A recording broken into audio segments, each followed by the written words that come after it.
Tak banyak orang berani untuk memperjuangkan kebenaran, karena memperjuangkan kebenaran sama seperti menjual keselamatan pribadi, termasuk memperjuangkan kebenaran tentang Tuhan Allah. Hanya orang yang setia kepada misi perutusannya yang mampu wartakan kebenaran apapun risiko yang menantinya.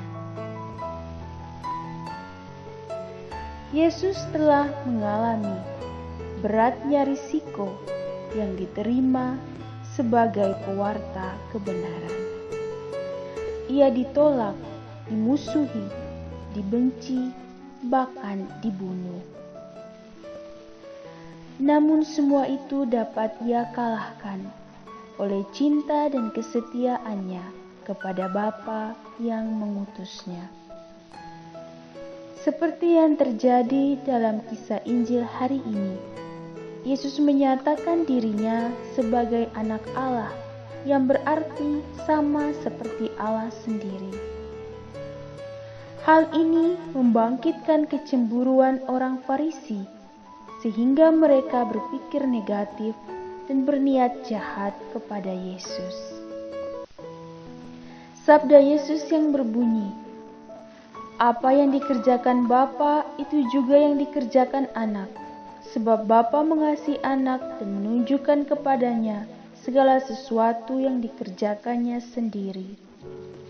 Bahkan ia menunjukkan kepadanya pekerjaan-pekerjaan yang lebih besar lagi daripada pekerjaan itu." Kata-kata ini sungguh menikam hati orang Farisi.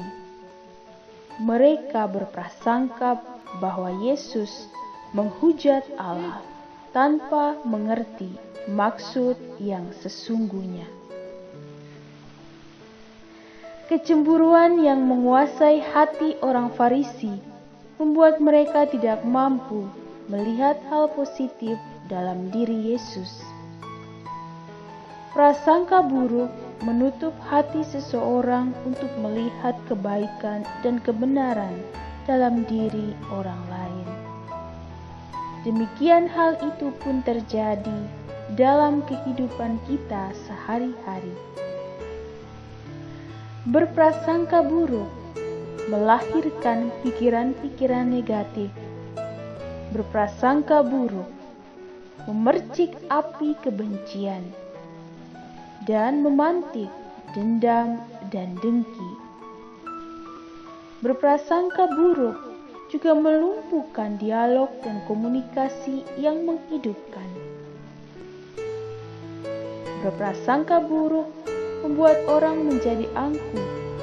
Apapun yang dikatakan atau dilakukan oleh sesama selalu salah. Dan berprasangka buruk mematikan kebenaran dan mengunci hati akan kasih Allah dalam dirinya.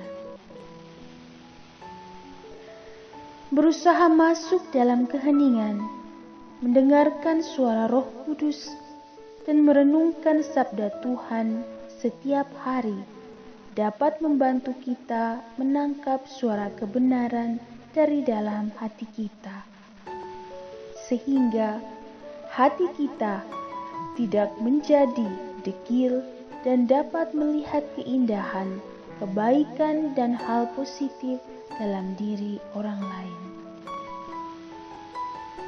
Melihat hal baik dalam diri orang lain membuka pemahaman kita tentang apa yang dilakukan dan dikatakan sesama. Dengan memahami, kita tidak cepat menghakimi dan berprasangka negatif.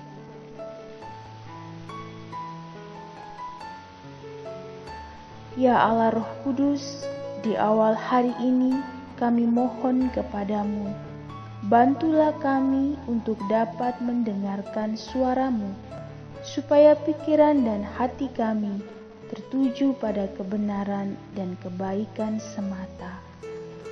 Amin.